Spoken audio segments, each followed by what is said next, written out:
What is up, guys? Welcome to another episode of Fast Break at Tundra Baller. And today we're going to be talking about some big news that just happened today, this morning, and then some more NBA Summer League stuff. This will be the last stuff we'll talk about in the NBA Summer League and the Clippers. So today, the first thing, the biggest news that has happened this morning. So it's a little story time. So I woke up, I checked my phone. I literally have Shams Charania notifications on whenever he tweets because I want to hear about the Clipper stuff as soon as possible. But literally, I woke up, checked my phone. 4 minutes ago, LeBron James signed a 2-year, $8 million deal with the Philadelphia 76ers. I didn't think it would be the Sixers. It was probably going to be either Miami or Cleveland because of the teams that he's been on in the past. And especially if you guys heard about this, when the Heat, they scheduled a live stream, a LeBron James introductory press conference for July 27th. So that would be this coming Monday, but it turned out to be a mistake. And then after that, they even admitted it was a mistake. And now that there is a job opening on LinkedIn to be a director of YouTube strategy. So it looks like somebody definitely got fired. So unfortunately in that situation, but yeah, so a lot of people thought that it was going to be LeBron to the Heat again. The third decision, when LeBron said he was going to take his talents down to South Beach and join the Miami Heat, but turns out it didn't happen. But the Sixers, out of all teams, I was asked questions like, is he going to join the Clippers? And I was like, no, I hope he doesn't. And it looks like he's not going to because it came down to three teams pretty much: the Sixers, the Cavs, and the Heat, and even the Warriors possibly, but it did not happen. So on June 30th, LeBron, he officially left the Lakers when his agent, Rich Paul, told the team he was going to go to play somewhere else. But with this deal, it's only 2 years, $8 million. So he took a big pay cut here. He was earning a lot of money in these past years, like 40 million, 50 million, a ton of money. But it's not about the money. He just wants to be happy and play basketball. So just $4 million per year. In the second year, it's going to be a player option. But LeBron's decision was a long process. So on a message he posted this morning on X or Twitter, he thought he was going to retire last April when the Lakers got swept by the Thunder in the playoffs in the first round. He wanted to go to a team that was going to compete, win games, and become a contender. And he thinks the Sixers are going to be the best option for him. For the past few weeks, he was thinking if he still loves the game and if he has more to give.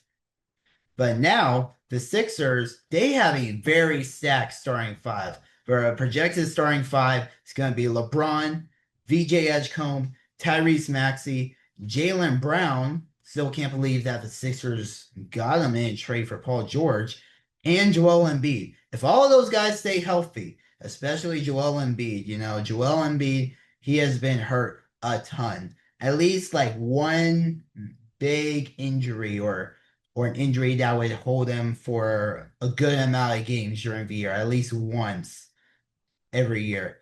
But it's going to be a problem for the East for them. Like if they are top five, or if they're all healthy, I expect them to be the number one seed. Easy. They should be the number one seed, or at least maybe like top three at worst. But Jaylen Brown, he reacted to the news on X saying hashtag throw the ball up. And VJ Edgecombe, he had a really good rookie season, and he was behind Colin Knappel and Cooper Flag. But if those two guys weren't there or in the picture in his rookie class, he probably would have been the rookie of the year. But he had a really good season last year, and it's probably only going to be up from here. And he posted on his Instagram story recreating the LeBron meme of him, smiling like this, and him saying, smiling through it all, can't believe this in my life. So what do you guys think about LeBron signed to the Sixers? Should he have signed with the Cavs or Miami?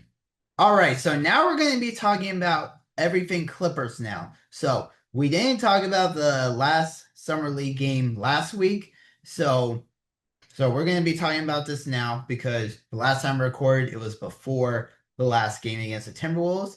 So it was a consolation game since they didn't make it to the playoffs because in the summer league you can only make it to the playoffs if you get in the top four. But the Clippers didn't. They came into this game with a 2-2 record. Pretty much you have to be undefeated, 4-0 or 3-1 at worst. But yeah, but everybody gets a consolation game if they don't make it. Everybody plays at least 5 or 6 games. You only play 6 games when you make it to the championship. So we are going to be talking about this game. Kobe Sanders, he didn't play in this game due to rest. And Cam Christie, he was still out in this game for his third straight game. He only played in the first 2 games in the summer league due to an ankle injury. So they had a 26-point lead, the Clippers, in the second half. But the Timberwolves, they brought the lead down to 17 in the fourth. And then they went on a 13-0 run to bring the lead to 5 in about 3 minutes. And then with 141 left in the game, the Timberwolves took the lead. They should have kept that lead still, but the game went into overtime after Rocco Zikarsky from the Timberwolves got a layup to tie the game with about 8 seconds left. So it went to overtime, and it's not like in the regular NBA where it's 5 minutes in overtime until there's a winner.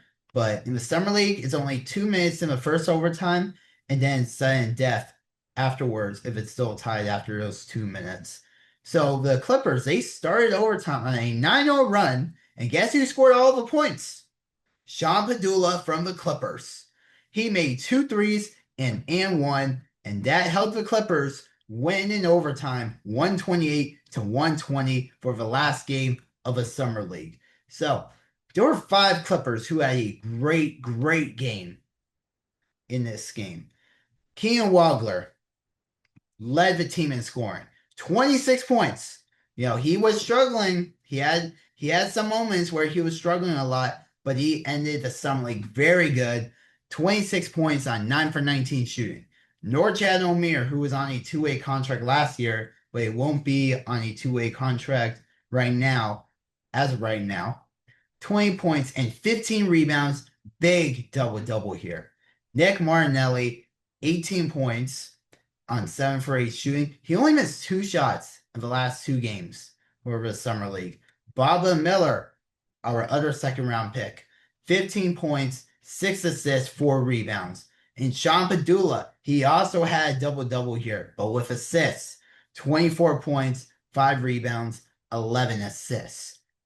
So now we're going to be talking about how the draft picks did for the summer league. So first, of course, we have a 5th pick. We have to talk about Keenan Wagler first. So he averaged 18 points, 3.3 rebounds, and 2.8 assists on 38% field goal shooting and 33% from 3. He had a bad first game against the Kings. A lot of people, they were talking about, oh, he's going to be a bust. But it was just one game, guys. Just one game. But in the second and third game against the Jazz and Lakers, he had bad first halves. He was shooting bad, turning over a ball, and just handling the ball sometimes. He does need to get stronger. I agree with that. And that's something that he should do during this time until we play preseason games in October. So that's about 3 months from now. So definitely time to eat up and get in the weight room. But in the Jazz game, he had 18 points in the third quarter. And then everybody, all those haters, they were being quiet. And then people were saying, oh, this guy's going to be great. But I was a Keenan Wagler believer ever since he got drafted. Ever since draft day. I was saying he's going to be great. And especially after his last game, he had a great game. In the last game against the Timberwolves, like I said, he had 26 points for 9 for 19 shooting. The next draft pick is Baba Miller, the 36th pick. So he averaged 12 points, 4 rebounds, and 2 assists, and 1.4 blocks. And he shot 62% from the field and 50% from three. He was very consistent on the team this year. He scored 15 points each against the Timberwolves and Jazz, and he was dunking the ball, getting blocks, catching lobs, and scoring all around. And especially in the second game that was at the Summer League for the Clippers against the Jazz, he lost the ball. The ball was going backcourt, and then he just got shot from three from the logo. I said it was going in, and then he made it. That was my favorite Baba Miller play, maybe the best play in the Summer League. Absolutely love that. And finally, our 55th pick, Nick Martinelli, or I just thought of a nickname for him, Nelly the Lefty, because he's a lefty, just like me.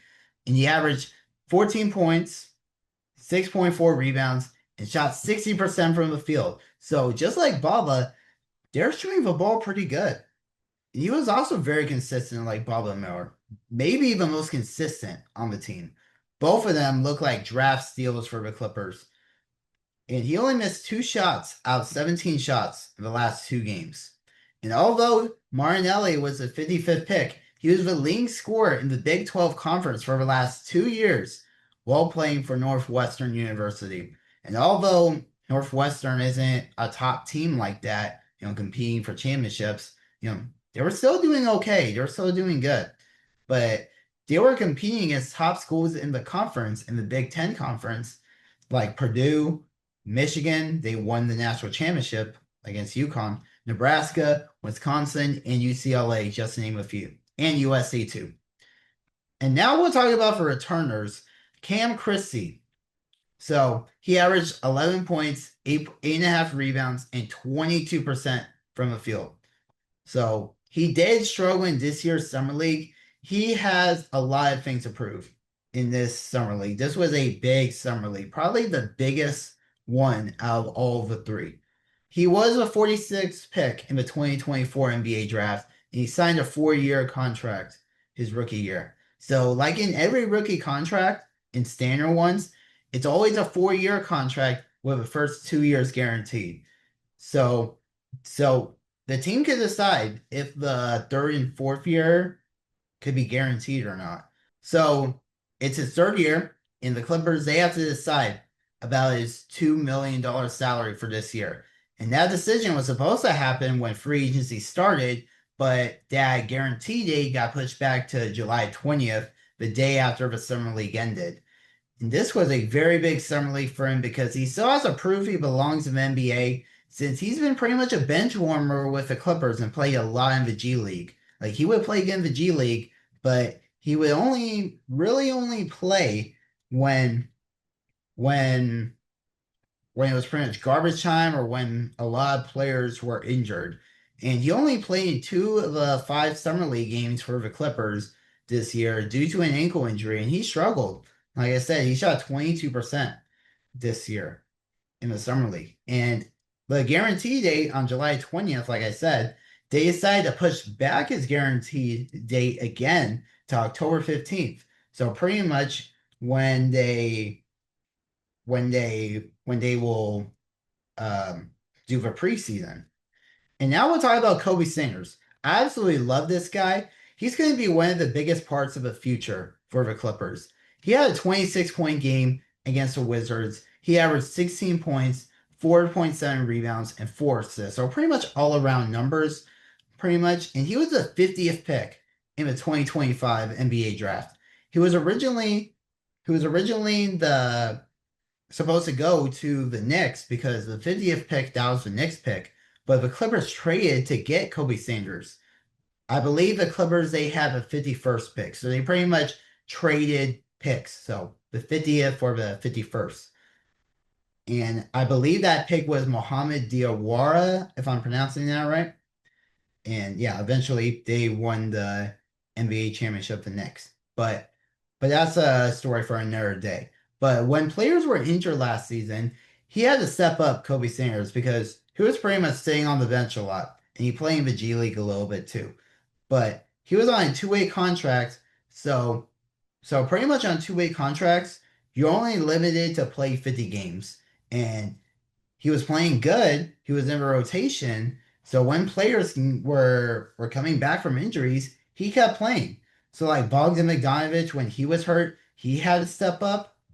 And then when Bogey he came back, he was out of the rotation, and Kobe was kept playing, and Jordan Miller too. He kept playing. So when his 50 games were up later in the season, he was signed to a 2-year standard contract with Jordan Miller too. But the Clippers decided to give him a new deal this offseason a few weeks ago. So pretty much keeping him for the future. And with Kean Wagler, Nick Marinelli, Bobbin Miller, and Jordan Miller, it's going to be fun to watch all of them play. And the last returner that we're going to be talking about is Sean Padula. So he's going into this season on the second year of a 2-year, two-way contract. So he's probably not going to be playing a lot, but he's going to be, but if there are a lot of players hurt, a lot of guards, he'll be ready. And he had back-to-back double-doubles in the last two games against the Wizards and Timberwolves. 16 points and 11 assists against the Wizards and 24 points and 11 assists against the Timberwolves. And the Timberwolves, they went into overtime in that game, and Padula took over and scored 9 straight points with the ripped shoe, by the way. Around the end of the game, his shoe got a little rip. So he was playing through that. And then, and like I said, he's probably not going to play a lot, but if some of those guards go down with an injury, he's gonna play. He'll be ready. I hope I could see him play. Like especially one of my friends in the Swell, he absolutely loves to see him play, and I love to see him play too. And he's gonna be the G League. He was a G League Rookie of the Year also. So a few days ago, the Clippers have a new member for the Clippers, Jamarion Sharp, to a two-way contract. And guess how tall this guy is? He is 7'5", the same listed height as Victor Wembanyama. So for the past 2 seasons, he played in the G League for the Texas Legends, which is the G League affiliate for the Dallas Mavericks, and he was the Defensive Player of the Year last season, averaging 3.8 blocks. And besides that, he averaged 7 points and 3.3 or 7.3, sorry, rebounds a game last season. And he played in this year's Summer League for the Toronto Raptors and averaged 7.4 points, 7.4 rebounds as well, and 2.8 blocks a game. So yeah, guys, that's pretty much it for this week's episode. This is a short one, but hopefully there will be more Clipper news or more news around the NBA. We'll probably be talking about pretty much a lot of Clipper stuff next week. So yeah, I'll see you guys next time. Let's go.